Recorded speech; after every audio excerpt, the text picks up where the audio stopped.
So we've wrapped up our 4th season of boating with the trawler, and here are the 3 pages of findings from the original purchase survey. There were 46 items that required attention. As of right now, I have 14 what I consider low priority open items to complete. So I'll just go down the open items and give you my thoughts on each. Secure railing gates to prevent accidental opening. Several of the latches are missing the internal round brass slide. I still have a few that are functional, so I'm going to dismantle one of them and order some bronze rod. Connect rails at the bow. So the bowsprit was modified to swivel in the upright position when the boat is docked. The swivel point on the railings is forward of the deck area, so I don't feel that it's any real safety issue. There's a non-fuel rated hose at the starboard fuel tank vent line. There isn't a way to actually get in there short of cutting through bulkheads to change it out. So from what I've read and chatting with other people, everyone just leaves it as is until the fuel tanks are replaced. So I'm not going to address that item. There are loose wires at the windlass. Properly secure all wiring every 18 inches and provide strain relief. At some point, the windlass was rewired with a heavier gauge copper run, and the previous wiring was left in place, so the wiring that's loose up there is inactive and disconnected on both ends. Yes, at some point I need to go through and just remove all of that copper. There are AC and DC wires bundled together that are not protected by sheathing. So do not bundle AC and DC wires together with AC wires fully enclosed in conduit.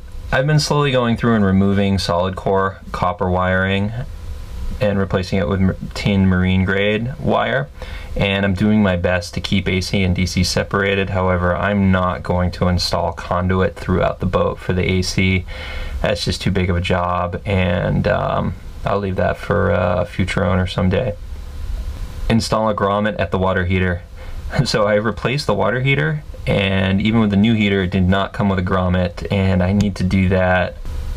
The back of the AC panel is not protected from accidental contact. Install a cover on the back or lock the access panel. I'm not going to lock the access panel because I'm in there every time I use the boat. I do want to make a nice acrylic backing plate for the panel. Just need to take the time to do it. Flybridge outlet shows an open ground. So that flybridge outlet was originally run by a previous owner with residential Romex style solid core copper. I've removed all of that copper and replaced it with marine grade 12 gauge wire, and it runs down to the panel. I have not connected it to the breaker, so at the moment it's been rewired, but it is not active.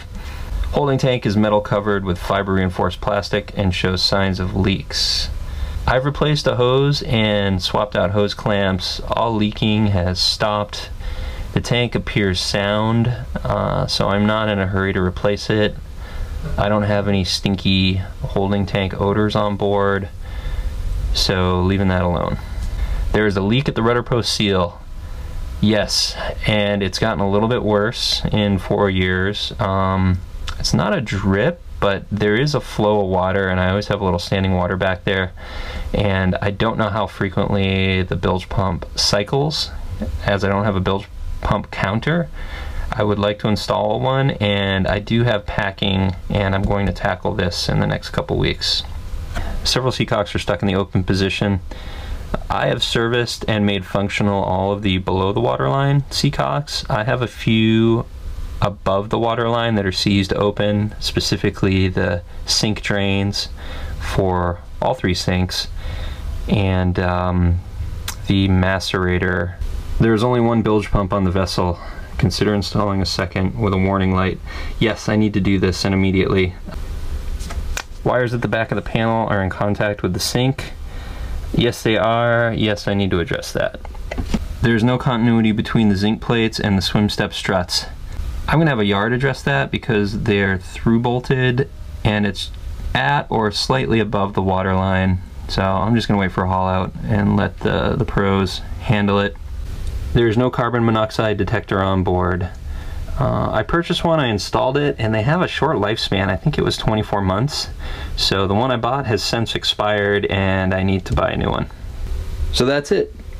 14 open items out of 46.